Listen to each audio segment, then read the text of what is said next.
முதலாக தமிழ்நாட்டில் விடுதலை சிறுத்தைகள் 27 லட்சம் ரூபாய் தேர்தல் நிதி வழங்குகிற நிகழ்ச்சியாக இது நடந்தேறி இருக்கிறது. 26 சட்டமன்ற பொது தேர்தல் இன்னும் 8-9 மாதங்கள் இருக்கின்றன. அதற்கு முன்னதாக அரூரிலே தொடங்கி வைத்திருக்கிறீர்கள். தமிழ்நாடு முழுவதும் இது வெற்றிகரமாக அடுத்து தேர்தல் நிதி அளிக்கக்கூடிய நிகழ்வுகள் நடந்தேறும் என்று நான் பெரிதும் நம்புகிறேன். அரிச்சுவடியிலே முதல் எழுத்து ஆ.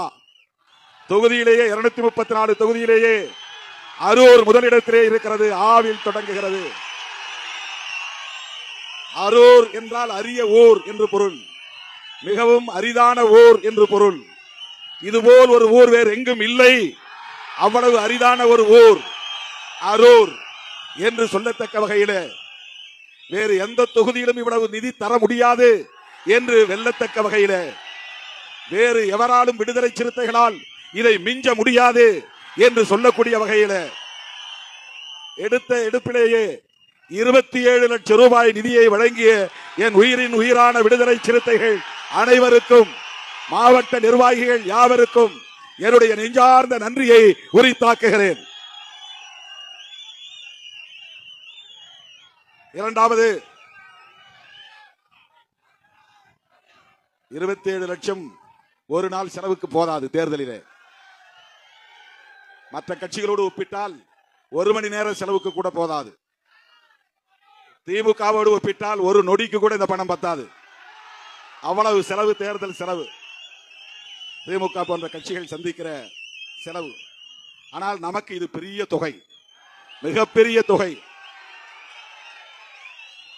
தோழர்களே, மனமு வந்து இந்த பணம் அனைத்தும் சாக்கன் சர்மா கையிலே கொடுக்கிற பணம் அனைத்தும் திருமாவளவன் கைகளுக்கு போகும் என்கிற நம்பிக்கையோடு வாரி வழங்கிய உங்கள் அனைவருக்கும் என்னுடைய நெஞ்சார்ந்த நன்றியை மீண்டும் ஒரு முறை உரித்தாக்குகிறேன். அடுத்து தேர்தல் அங்கீகாரம்.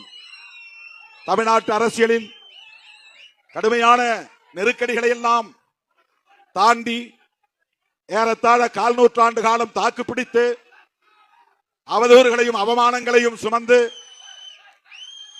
அனைத்து வலிகளையும் சகித்துக் கொண்டு தாக்கு பிடித்து நின்றோம்.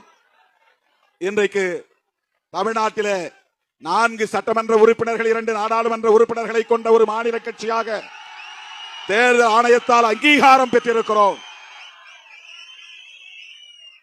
அந்த அங்கீகாரத்தை நாம் பெறுவதற்கு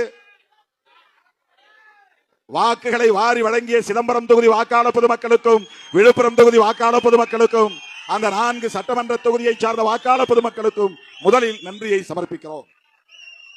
அதே நேரத்தில் இந்த வெற்றிக்கு அனைத்து வகையிலும் ஒத்துழைப்பு நல்கி நம்மை வெற்றி பெற செய்த திராவிட முன்னேற்ற கழகத்தின் தலைவர் அண்ணன் தளபதி மு.க. ஸ்டாலின் அவர்களுக்கும், மேடையிலே அமர்ந்திருக்கிற அண்ணன் எம்.ஆர்.கே. பன்னீர்செல்வம் உள்ளிட்ட திராவிட முன்னேற்ற கழகத்தின் முன்னணி தலைவர்களுக்கும், தோழமை கட்சிகளை சார்ந்த பொதுமக்களுக்கும், வாக்காளர் பொதுமக்களுக்கும், தொண்டர்களுக்கும் இந்த நேரத்தில் எனது நெஞ்சார்ந்த நன்றியை உரித்தாக்குகிறேன். இந்த அரை நூற்றாண்டு காலத்தில் தலித்துகளின் பெயரால் உருவான கட்சிகள், அம்பேத்கரின் பெயரால் உருவான கட்சிகள் ஒரு மாநில கட்சியாக அங்கீகாரம் பெற முடியவில்லை.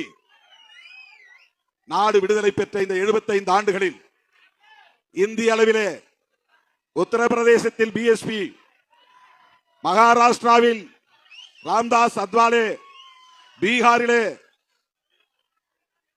ராம்விலாஸ் பாஸ்வான், அதற்கு அடுத்தபடியாக ஒரு மாநில கட்சியாக அங்கீகாரம் பெற்றது விடுதலை சிறுத்தைகள் கட்சிதான்.